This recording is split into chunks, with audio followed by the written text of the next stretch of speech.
2 வாரங்களுக்கு முன்பு சமுராய் கத்தியை பயன்படுத்தி மனைவிக்கு காயம் விளைவித்ததாக கூறப்படும் காவலாளி கைது செய்யப்பட்டு விசாரணைக்காக காவலில் வைக்கப்பட்டார்.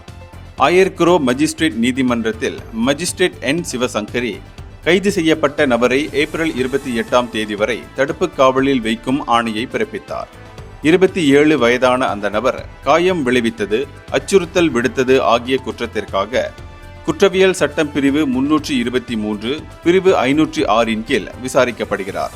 19 வயதுடைய தன் மனைவியின் கைபேசி செயலிகளில் அந்த பெண் புதிய நண்பர்களை தேடுவதாக குற்றஞ்சாட்டி அந்த நபர் பின்னர் மனைவியுடன் தகராறில் ஈடுபட்டதாக தெரிய வருகிறது.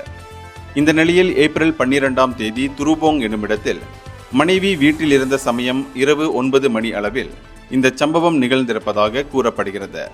உனக்கு நிறைய ஆண் நண்பர்கள் இருக்கின்றார்கள் என்று மனைவியை நோக்கி குற்றம் சாட்டிய அந்த நபர் அவருடன் தகராறில் ஈடுபட்டிருக்கிறார். ஆனால் அப்படி எதுவும் இல்லை என அந்த பெண் மறுத்தார்.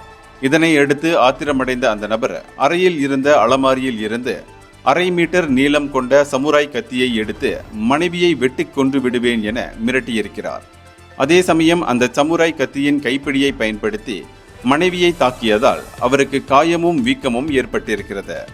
ஏப்ரல் 21ஆம் தேதி வரை கணவருக்கும் மனைவிக்கும் இடையே இந்த சண்டை நீடித்திருக்கிறது. உனக்கு நிறைய ஆண் நண்பர்கள் இருக்கிறார்களா இல்லையா, உண்மையை ஒப்புக்கொள் என மனைவியை மிரட்டிய காவலாளி ஒரு கட்டத்தில் மனைவியின் முகத்தில் ஓங்கி குத்தி இருக்கிறார். பின்னர் அவருடைய கழுத்தை பிடித்து நிறுத்தியிருக்கிறார். உன்னை கொல்லாமல் விடமாட்டேன் எனவும் மனைவியை மிரட்டியதாக புகாரில் கூறப்பட்டுள்ளது.